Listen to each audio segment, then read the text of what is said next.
प्रदेश नंबर 1 सुनसरी क्षेत्र नंबर 1 संघ तथा प्रदेश सदस्य सांसद पदका लागि स्वतन्त्र उम्मेदवारहरूको संयुक्त घोषणा पत्र। 1 नम्बरमा धरान लगायत सुनसरी क्षेत्र नंबर 1 क्षेत्रका स्थानीय निकायहरूमा खानेपानी तथा सिंचाइको समस्या समाधानको लागि दीर्घकालीन व्यवस्थापन गर्ने। 2 मा स्थानीय स्तरमा उत्पादित कृषि उपजको आधुनिकीकरण गर्दै आयात प्रतिस्थापन तथा आत्मनिर्भरता कृषिको लागि नीति निर्माण गरी कार्यान्वयन गर्ने। 3 मा गरीब तथा भूमिहीन सुकुम्बासीहरूको रोजगार तथा सामाजिक सुरक्षा तथा भूमि व्यवस्थापन गरी जीवन स्तर उकास्ने।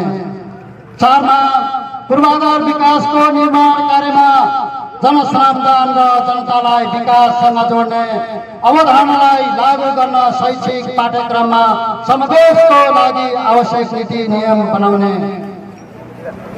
5 मा विभिन्न जात जातिका सांस्कृतिक नाच तथा झाँकीहरूलाई विश्व सम्पदा सूची युनेस्कोमा सूचीकृत गर्ने र संरक्षण प्रबन्ध गर्ने र सो सम्बन्धमा पर्यटन प्रबन्धन गर्ने।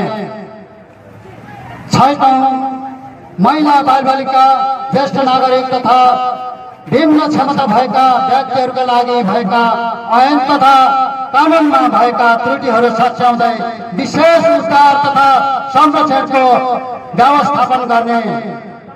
7 सुनसरी जिल्लाका सबै स्थानीय निकायहरू जोड्ने रिङ रोड बाटोहरू मध्ये क्षेत्र नम्बर 1 धरान बरा क्षेत्र र रामधुनी क्षेत्रका बाटोघाटोको स्तर उन्नति गर्ने। 8 विष्णुपादुका बरा क्षेत्रमा धार्मिक पर्यटकीय क्षेत्र प्रबन्धन गर्न आवश्यक पथमार्ग र सडकहरूको स्तर उन्नति र निर्माण गर्ने। 9 प्रत्यक्ष निर्वाचित कार्यकारी प्रमुखको व्यवस्था, सांसदहरू मन्त्री हुन नपाउने व्यवस्था। 10 यसमा 9 मा फेरि पनि म दोहोऱ्याउन चाहन्छु। प्रत्यक्ष निर्वाचित कार्यकारी प्रमुखको व्यवस्था, सांसदहरू मन्त्री हुन नपाउने व्यवस्था अर्थात् त्यहाँ right to reject and right to skill.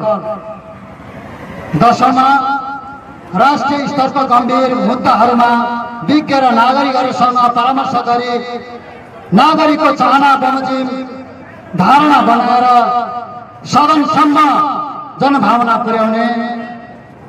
11 Dharan उपमहानगरपालिकाका mayor Harka साम्पाङलाई सफल बनाउन र उहाँले गर्नुभएको विकासका सम्पूर्ण गतिविधिहरूमा विज्ञहरूको सल्लाह सुझावले नागरिकको हक हितको लागि नतिजामुखी कार्य गर्ने। हामीले यो घोषणा पत्र हामीले तयार गरेका छौं र अब हामी यहाँहरूको सामु हाम्रो घोषणाको प्रस्तुति गर्नेछौं। हामी तिनजनाले हामी माटो उठाएर माटो र यो देशको जनताको शपथ भएर हामी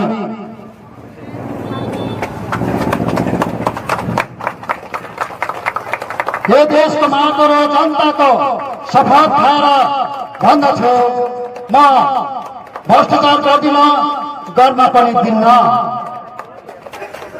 मेरो परिचय अथवा म तर्कबहादुर मगर धरान 16 बाट प्रदेश नम्बर 1 सुनसरी क्षेत्र नम्बर 1 बाट प्रतिनिधि सभा सदस्य उम्मेदवारी रहेको घोषणा गर्दछु। धन्यवाद।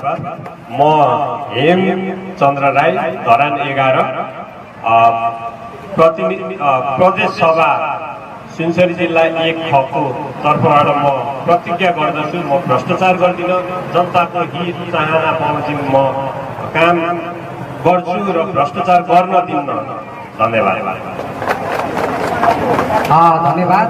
म समीर तामाङ क्षेत्र नम्बर सुनसरी क्षेत्र नम्बर 1 को प्रदेशतर्फ क को लागि उम्मेदवार विश्वमा हाम्रो पुर्खाले इमानदारी र कामले चिनाएको हाम्रो देशलाई भ्रष्टाचारबाट मुक्त गर्नका लागि र भ्रष्टाचार गर्दिन र गराउने छैन भन्ने मैले शपथ साथ हामीले माटो लिएर कसम खाएका छौं। हामी यो पूरा गर्छौं। जुन दिन हामी भ्रष्टाचार हुन्छौं त्यो दिन हामी रिजेक्ट हुन्छौं, त्यो दिन हामी यो राजनीतिक यो सामाजिक कामबाट हामी बहिष्कृत हुने हामी तपाईहरुलाई बाचा साथ हामी अगाडि बढेका छौं।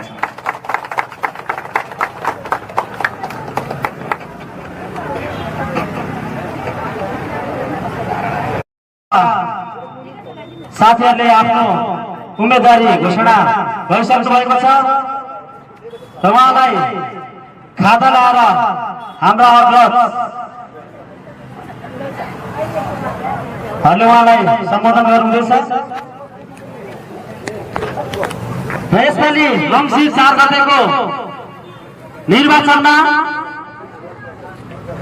जात जाति धर्म भन्दा माथि उठेर जसरी स्थानीय तहको निर्वाचनमा धरान, धनगढी र काठमाडौँले एउटा नमुना प्रस्तुत गरेको छ, त्यस्तै नमुना प्रस्तुत हरेक ठाउँबाट हुनु जरुरी छ भन्ने उद्देश्यका साथ यो उम्मेदवारी रहेको कुरा तपाईहरुमा जानकारी गराउन चाहन्छौँ।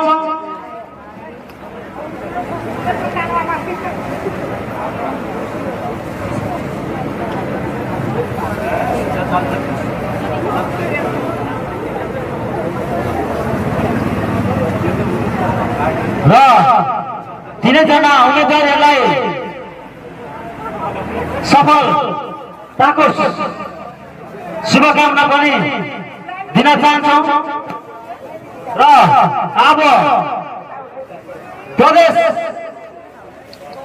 सभाका उम्मेदवार समीर तामाङलाई आफ्नो परिचय र छोटो उम्मेदवारी घोषणा गरिदिन म उहाँलाई यस समय प्रस्तुत गर्न चाहन्छु।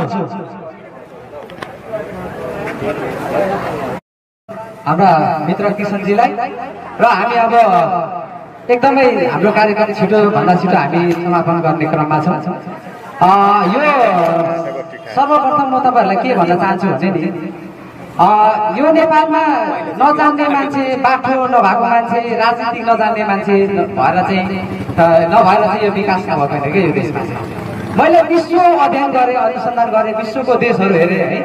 अनि यो हेर्ने क्रममा चाहिँ मैले के एउटा देखेँ भन्दाखेरि विश्वभरि हाम्रो पिता पुर्खाहरूले यति धेरै नाम कमाउनु भएको छ कि इमानदारीको नाम कमाउनु भएको छ गोर्खाली, निडरको नाम कमाउनु भएको छ गोर्खाली, अनि नेपालीहरूको नाम यति उच्च पारेको छ कि म आफू पनि एउटा भुकुको छोरा भएकोले गर्दाखेरि मेरो बुवा पनि कस्तो भन्दा अत्यन्तै ठुलो मान सम्मान प्राप्त भएको करिबन तपाईको 1971 को चाहिँ तपाईको पाकिस्तानको लडाईँमा चाहिँ 80 स्क्वायर किलोमिटर चाहिँ पाकिस्तानको भूमिलाई चाहिँ के भन्दाखेरि चाहिँ कब्जा गरेर भारतमा गाड्न सफल मेरो बुवा हुनुहुन्छ र उहाँको नाम चाहिँ धनबहादुर हो। र उहाँले चाहिँ के भन्दाखेरि म यत्रो हेर्थेँ अनि हामीले जहिले पनि म जहिले सोच्थेँ मलाई सबैभन्दा देख्दाखेरि तपाईले जस्तो देखे पनि तर म एउटा यस्तो व्यक्ति हो यो देशलाई असाध्यै माया गर्ने अनि यो देशको लागि म माटो छुएर चाहे मर्नु परोस् चाहे जस्तो सुकै होस् तर मेरो इमानदारीलाई बेच्ने अनि यो इमानदारीता चाहिँ तपाईको चाहिँ हामीले त्याग्ने काम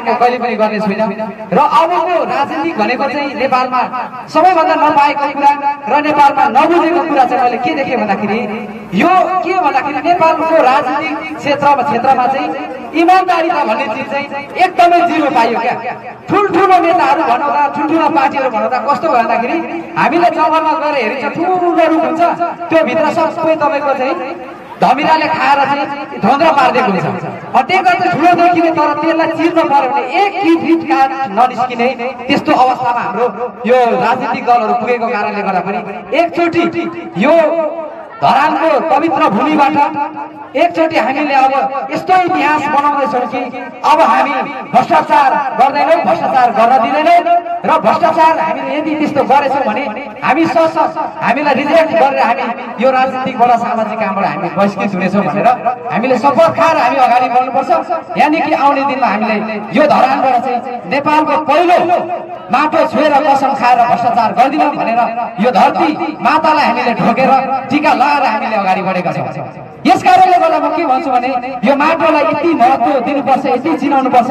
हाम्रो यहाँका नगरपिता नगर प्रमुख हर्का साम्बाङज्यूले भन्छ माटो नचिन्नेले राजनीति गरेको कारणले गर्दाखेरि आज हाम्रो देश यो स्थितिमा पुगेको छ। यस कारणले गर्दा म तपाईँलाई के भन्न चाहन्छु भने यो माटोलाई रक्षा नगर्दाखेरि आज हाम्रो देश दिनदिनै हाम्रो खतरामा परिसकेको छ। यसको निम्ति पनि हामीले उम्मेदवार दिएका छौँ र अब हामी 3 जना गइरहँदाखेरि संसद भवनमा जाँदाखेरि तपाईँहरूले सोच्नु होला धरानको जनताले छानेर तपाईँहरू के गर्नुहुन्छ होला भन्नु होला, तर हामी 3 जना चाहिँ तपाईँले के सोच्नुहोस् भने धरानको मिसाइल हो। यो मिसाइलले गएर भ्रष्टाचारको अखडामा, अनियमितताको अखडामा त्यहाँ हामी एक्लै गर्नेछौँ। हामीले जानेको बुझेको सबैभन्दा ठुलो शक्ति भनेको तपाईलाई म सबैभन्दा ठुलो शक्ति के बताउँछु भने त्यो शक्ति हो इमानदारीता। यो इमानदारीता हामी प्रस्तुत गर्नेछौँ, त्यसको निम्ति हामीले कसम खाएका छौँ। आइन्दा तपाईहरूले पनि बुझ्नुहोस्, हाम्रो देशमा तपाईहरू सबैजनाले बुझ्नुपर्ने कुरा के छ भनेदेखि यही चिजको कमी हो। यसलाई पुरा गर्नको लागि हामीले त्यही भएर काम र विकासका लागि इमानदारी, स्वतन्त्र युवाको उम्मेदवारी भनेर हामीले घोषणा गरेका छौँ। यस कारणले गर्दा अब हामी इमानदारीका साथ जसरी हाम्रो पुर्खाहरूले विश्वभरि नाम कमाए, उच्च बनाए, हामी अब हाम्रो देशमा पनि हामी सुरुवात गरेका छौँ। यो धरानको पवित्र भूमिको माटो छुएर टिका लाएर हामी अगाडि बढेका छौँ। यसर्थ धरानका सम्पूर्ण तमाम धरानका विकास प्रेमी, देश प्रेमी, सम्पूर्ण विश्वमा रहनुहुने हाम्रा तमाम फेसबुक, युट्युब हेरिरहनुहुने, सामाजिक सञ्जालबाट हेरिरहनुहुने सम्पूर्ण तमाम नेपालीहरूलाई हामी यो भन्छौँ कि अब हामी यो देशको भूमि धरानबाट हामी यो देशको शिर छाडो पार्दै अब नेपालैभरि हामी आउनेछौँ। यस कारणले गर्दाखेरि हजुरहरूले के बुझ्नुहोस् भने अबको इमानदारी र कामको राजनीति धरानबाट सुरु भइसकेको छ भन्दै म तपाईँहरूबाट बिदा हुन चाहन्छु। हस्त, धन्यवाद, नमस्कार।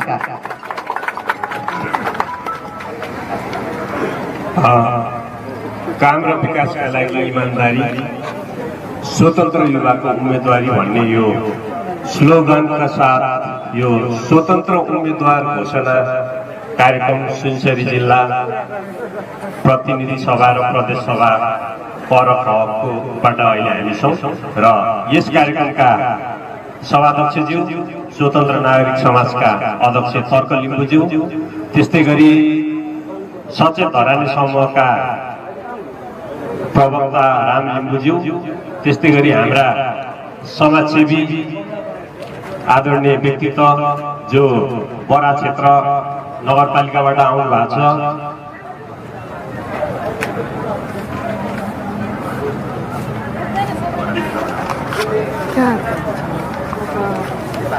सूर्यबहादुर बस्नेतज्यू, त्यस्तै गरी हाम्रा स्वतन्त्र नागरिक समाजका उपाध्यक्ष दिनेश पान्ता राईज्यू, त्यस्तै गरी हाम्रो निम्तोलाई स्वीकार गरेर पाल्नुभएका पत्रकार, विभिन्न मिडिया क्षेत्रका पत्रकार महानुभावज्यूहरू, त्यस्तै गरी आम धरानवासी दाजुभाइ दिदीबहिनीहरू, यहाँहरू सम्पूर्णलाई मेरो व्यक्तिगत तर्फबाट र हाम्रो यो समूहको तर्फबाट हार्दिक स्वागत, अभिवादन व्यक्त गर्न चाहन्छु।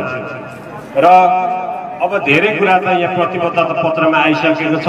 म 1-2 कुराहरू छोटकरीमा राख्ने म जमर्को गर्न गइरहेको छु। मेरो नाम हेम राई, हेमचन्द्र राई पुरा नाम, ठेगाना धरान 11 मङ्गलबारे र म चाहिँ विगत 2041 सालदेखि धरानको बासिन्दा हुँ। सुरुमा चाहिँ 15 नम्बर वार्ड हुँदै 8 हुँदै अहिले 11 सम्म अहिले बसाइसराई गरेर म पुगेको छु र मैले विगतमा यो बालबालिकाको क्षेत्रमा बाल अधिकार, बाल श्रम, सडक बालबालिका, त्यस्तै गरी कोशी बाढी प्रभावित बालबालिका, द्वन्द्व प्रभावित बालबालिका लगायत महिला र बालबालिकाको विषयमा मैले 13 वर्षसम्म विभिन्न सामाजिक अभियानमा अभियन्ताको रूपमा म कार्यरत रहेको एउटा मसँग अनुभव छ। त्यस्तै गरी म चाहिँ अर्को परिचय दिनु पर्दाखेरि योग तथा प्राकृतिक चिकित्साको क्षेत्रमा म चाहिँ अहिले कार्यरत रहेको छु। मेरो दीर्घायु आयुर्वेदिक ओखती घर धरान भन्ने एउटा संस्था पनि छ। म त्यस मार्फत वैकल्पिक पद्धतिको हिसाबले मैले उपचारहरू पनि गरिराखेको छु र अर्को चाहिँ म योगको क्षेत्रमा एउटा योगी पनि हो। म पातञ्जल योग समिति प्रदेश नम्बर 1 को सदस्य र सुनसरी जिल्लाको म अध्यक्ष पनि हुँ। मैले विभिन्न योग सम्बन्धी प्राकृतिक चिकित्सा सँग सम्बन्धित विषयहरूमा विभिन्न अभियानहरू सञ्चालन गरिराखेको छु र म अनि अर्को चाहिँ अब के भन्दाखेरि मान्छेहरूलाई मोटिभेसन गर्ने मोटिभेसनल स्पिकर र मान्छेहरूलाई जीवनबाट जो चाहिँ होइन हतोत्साही हुनु भएको छ, पीडित हुनु भएको छ, लागु औषध दुर्व्यसनीमा जुन फस्नु भएको युवाहरू छ उहाँहरूको मनोविमर्श गर्ने परामर्शदाताको रूपमा पनि भएर म काम गरिराखेको छु। र अब म के भन्न चाहन्छु भने अब धेरै कुराहरू यहाँ प्रतिबद्धता पत्रमा आइसकेको छ। मङ्सिर 4 भ्रष्टाचारी र देशविद्रोहीहरूको हार, मङ्सिर 4 भ्रष्टाचारी र देशविद्रोहीहरूको हार, मङ्सिर 4 स्वतन्त्र स्वाभिमानी र राष्ट्रभक्तिहरूको सरकार भन्ने यो नारा म यहाँ उद्घोष गर्न चाहन्छु। हजुरहरू हामी सबैलाई थाहा छ हामी राजनीतिक दलबाट चाहिँ लगभग हामी 39-40 साल 48 साल 46 सालको आन्दोलन पछाडि अहिलेसम्म हामी उहाँहरूले दलका व्यक्तिहरूले हामीलाई चाहिँ अब एक किसिमले एउटा जनता अथवा रैतीको दर्जाको रूपमा मात्र हामीलाई राख्नु भएको छ होइन। हामी चाहिँ नागरिक भन्दा माथि उठ्न सकेको छैनौँ। तपाईँहरू हामी सबैलाई थाहै छ। तपाईँको एउटा सानो एउटा वडाबाट एउटा हामीले पाउने जन्मसिद्ध अधिकार प्राप्त गर्ने एउटा प्रमाणपत्र लिँदा मात्रै पनि नेताको सोर्स यहाँ चाहिँ चाहिने अवस्था छ। किसानले वास्तवमा बिउ पाइराखेको छैन, विद्यार्थीहरूले किताब पाइरहेको छैन, तर यिनीहरूले यो नेताहरूले होइन हाम्रो परम्परागत पुराना पार्टीका नेताहरूले के गरिराखेका छन् त भन्दाखेरि उनीहरू करोडौं अरबौंको कमिसनको खेलहरूमा डुबिराखेको छ। तपाईँको ललिता निवास प्रकरणदेखि लिएर हेरौँ, अब अहिले लिपुलेख लिम्पियाधुराको कुराहरूदेखि लिएर हेरौँ होइन, यस्ता धेरै कुराहरू छन्। गण्डकदेखि लिएर कोशीदेखि लिएर अब बेची खाएको हुन् होइन, तर हाम्रो अधीनमा छैन। त्यसले गर्दाखेरि पनि अब हामी सम्पूर्ण नागरिकहरू सचेत भएर स्वतन्त्र भएर हामी अघि बढ्न चाहिँ आवश्यक छ। अब के छ भन्दाखेरि दलीय राजनीतिमा माथिको आदेश एउटा सांसद विकास कोष हुन्छ होइन, एउटा संसद विकास कोषको एउटा सीमित बजेट हुन्छ। प्रत्येक सांसदलाई चाहिँ बजेटहरू दिइन्छ, तर त्यो बजेट दिँदाखेरि माथिको केन्द्रीय कमिटीले, पोलिटिक ब्युरो समितिले अथवा उनीहरूको मुख्य केन्द्रीय समितिले चाहिँ जे पारित गर्छ अनि मात्रै तल लागू हुन्छ। तर हामी स्वतन्त्र भएर गइसके पछाडि अब हामी के गर्छौँ त भन्दाखेरि यसको ठिक उल्टो हाम्रो मुख्य केन्द्रबिन्दु भनेको जनता हुनेछ। जनतालाई हामीले सोधेर के आवश्यकता छ, यहाँको विकासको लागि, यहाँको समस्याको लागि के समस्या छ, त्यसलाई मध्यनजर गरेर हामी बजेट बनाउँछौँ र हाम्रो आवाजहरू सदनसम्म पुर्याउँछौँ भन्ने यहाँ हामी तिनैजनाबाट एउटा प्रतिज्ञा गर्न म चाहन्छु। अनि अर्को कुरा अब के छ भन्दाखेरि यो हामी सबैले थाहै भएको कुरा हो होइन। मैले त्यसमा अब एक दुईवटा कुराहरू कस्तो प्रतिबद्धता, यो घोषणा पत्र चाहिँ अहिले हाम्रो संयुक्त हो, प्रदेशको म छुट्टै घोषणा पत्र, हाम्रो समीरजीको छुट्टै घोषणा पत्र पनि हामी लिएर आउने नै छौँ। जनताको घर दैलोमा हामी लिएर आउनेछौँ। त्यसमा एक दुईवटा मैले किन भन्दाखेरि सुनसरी जिल्लाको एक खपट्टि चाहिँ तपाईँको बरा क्षेत्र र रामधुनीको दुईवटा नगरपालिकाहरू पनि पर्ने भएको हुनाले मैले उताको लागि पनि एक दुईवटा आफ्नो घोषणा पत्रमा समावेश गर्दैछु। त्यसमा एउटा के छ भने हिन्दूपति दरबार जो चाहिँ हाम्रो यो विजयपुरको हाम्रो दरबार छ, त्यो सँगसँगैको दरबार समानान्तर दरबारको रूपमा लिइन्छ। त्यो दरबारको अहिलेसम्म कुनै पनि राजनीतिक दलहरूले संरक्षण गरेको छैन। त्यो संरक्षण गर्ने मेरो एउटा प्राथमिकता रहनेछ। अनि अर्को के छ भन्दाखेरि यो पर्यटक, हाम्रो पर्यटकीय क्षेत्रहरू बरा क्षेत्र र विष्णु पादुका दुईवटा एकदमै यो धार्मिक भने पनि हुन्छ, ऐतिहासिक पर्यटकीय क्षेत्रहरू। यसमा पनि पर्यटकको संख्यालाई हामी दोब्बर बनाउनको लागि योजनाहरू हामी ल्याउनेछौँ र त्यसको लागि पर्यटकीय पथमार्गदेखि लिएर त्यहाँ चाहिँ पर्यटकहरूलाई आकर्षित गर्ने खालको विभिन्न योजनाहरू हामी त्यहाँ पस्किनेछौँ। र अर्को मेरो एजेन्डामा के छ भने योग तथा प्राकृतिक चिकित्सालाई चाहिँ हाम्रो विद्यालयको पाठ्यक्रममा समावेश गरेर वास्तवमा अहिले हामी यो हस्पिटल बिपी हस्पिटलदेखि लिएर विभिन्न स्वास्थ्यका हामी कुराहरू गरिराखेका छौँ। तर मेरो चाहिँ एजेन्डा के हुन्छ भन्नाले बिरामी हुनु हुँदैन। हामी एक्सिडेन्ट भयो भने हस्पिटल जाने, हामी होइन चिरफार गर्नु पर्यो भने हस्पिटल जाने। त्योभन्दा अगाडि हामीले के गर्ने भने घरमै जडीबुटी जन्ने मरमसलाहरूको प्रयोग गर्ने, हामी घरमा नै योग गर्ने, एक्सर्साइज गर्ने, व्यायाम गर्ने र त्यो व्यायाम गरिसकेपछि रोगै लाग्न नदिने, त्यो खालको मेरो एजेन्डाहरू रहनेछ भन्ने पनि म यहाँ जानकारी गराउन चाहे। त्यस्तै गरी हाम्रो जनभावना अनुसार हामी काम गर्छौँ। यहाँको समस्या अघि पनि आइसकेको छ। अर्को साङपाङ मेयरज्यूले चाहिँ जुन अभियानहरू सञ्चालन गरिराख्नु भएको छ, यो अभियानलाई अब हामी यो धरानमा मात्रै होइन देशव्यापी रूपमा एउटा अभियानको रूपमा हामी अघि बढाउनेछौँ र देशैभरि नै स्वतन्त्रका उम्मेदवारहरूलाई जिताइदिनु हुनको लागि पनि म यो सभाबाट अनुरोध गर्छु। र पछि गएर अब यहाँहरूलाई जिज्ञासा लाग्ला, एकजना दुईजना अथवा तपाईँहरू तीनजना जितेर गइसके पछाडि के गर्नुहुन्छ भन्ने एउटा तपाईँहरूलाई एउटा जिज्ञासा होला। हामी स्वतन्त्रको सञ्जाल बनाएर एउटा सरकार बनाउने सम्मको हैसियत राखेर हामी उम्मेदवारी अहिले घोषणा गरिराखेका छौँ। देशैभरि स्वतन्त्रको उम्मेदवारहरूसँग हाम्रो छलफल भइराखेको छ, प्रदेश सभादेखि लिएर केन्द्रसम्ममा। त्यसैले गर्दाखेरि हामी एउटा स्वतन्त्र भएर गए तापनि हामी सञ्जाल बनाएर देशलाई एउटा तपाईको समृद्धितर्फ अघि बढाउनेछौँ। अब 1 नम्बर प्रदेशको कुरा गरौँ। 1 नम्बर प्रदेशमा एउटा 2/3 सरकार भयो। 2/3 कुनै एउटा पार्टीले 2/3 सरकार हुँदा हुँदै पनि एउटा नाम समेत पनि राख्न सकेन। अब उहाँहरूले वास्तवमै भन्नुपर्दाखेरि ती दल ती पार्टीका नेताजीहरूलाई भोट माग्ने उहाँहरूको वास्तवमा कुनै आधारै छैन। भोट के भनेर माग्ने एउटा नाम समेत राख्न सक्छ, त्यही पनि 2/3 बहुमत हुँदाखेरि होइन। अहिले पछि गएर त उहाँहरूको गठबन्धनको के भयो, यो पुगेन ऊ पुगेन भन्ने उहाँहरूको एउटा गुनासो छ। तर एउटा नाम त राख्न सक्नु पर्छ नि। नाम कुनै एउटा नाम दिएर 1 नम्बर प्रदेशलाई नामविहीन मुक्त बनाउँदाखेरि त भोट माग्ने एउटा आधार हुन्थ्यो। तर उहाँहरूले त्यो गर्नु सक्नु भएन र हामी स्वतन्त्रबाट जितेर गइसके पछाडि त्यो प्रदेश सभामा टेबल ठटाएर हामी माग राख्छौँ, छिटोभन्दा छिटो चाहिँ यो प्रदेशको नाम राखियो भन्ने एउटा हामी एजेन्डा लिएर जान्छौँ। त्यस्तै गरी अर्को के छ भन्दाखेरि यो अब हाम्रो यो समस्याहरू के छ भने अब स्वतन्त्रलाई किन भोट दिने भन्ने कुरा पनि जिज्ञासा यहाँ आउन सक्छ है। अहिले केही कुराहरूको समेटियो होला।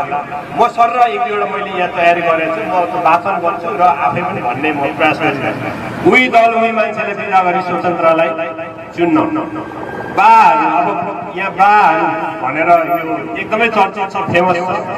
7औं पल्ट प्रधानमन्त्री हुने अरे अझै उनलाई जिताउनुको लागि यहाँ पार्टीहरू दलहरू आइराख्नु हुन्छ होइन। अब चाहिँ पुगो क्या, उहाँहरूलाई रेस्ट गर्न हामीले दिनुपर्छ क्या। ती बाहरूलाई त अब रेस्ट गर्ने हो, हामीले दुर्व्यवहार गर्नु हुँदैन। हामीले भोट जितेर अझै पनि उहाँहरूलाई अघि बढाउनु हुँदैन। युवाहरू आउनुहोस् न, पार्टीकै साथीहरू भयो भने युवाहरूलाई अघि बढाउँ भन्ने पनि एउटा म आह्वान गर्न चाहन्छु। अब पार्टीको होइन जनताको आवाजलाई चाहिँ सदनसम्म पुर्याउने हाम्रो को लागि यो स्वतन्त्र हामी उम्मेदवारी दिन गइरहेका छौँ। माथिको आदेश होइन, ऐन कानुनले दिएको अधिकार प्रयोग गरेर जनहितको काम गर्नको लागि हामीलाई यहाँहरूले भोट दिनुपर्ने हुन्छ। शासक होइन जनसेवक भई हामी काम गर्नेछौँ। स्वतन्त्रको सरकार बनाई देशलाई उन्नत बनाउनको लागि हामी अहिले लागिरहेछौँ। अघि पनि एउटा आएको थियो, प्रत्यक्ष निर्वाचित राष्ट्रपति अथवा सरकार प्रमुख चाहिँ यहाँ हुनुपर्छ।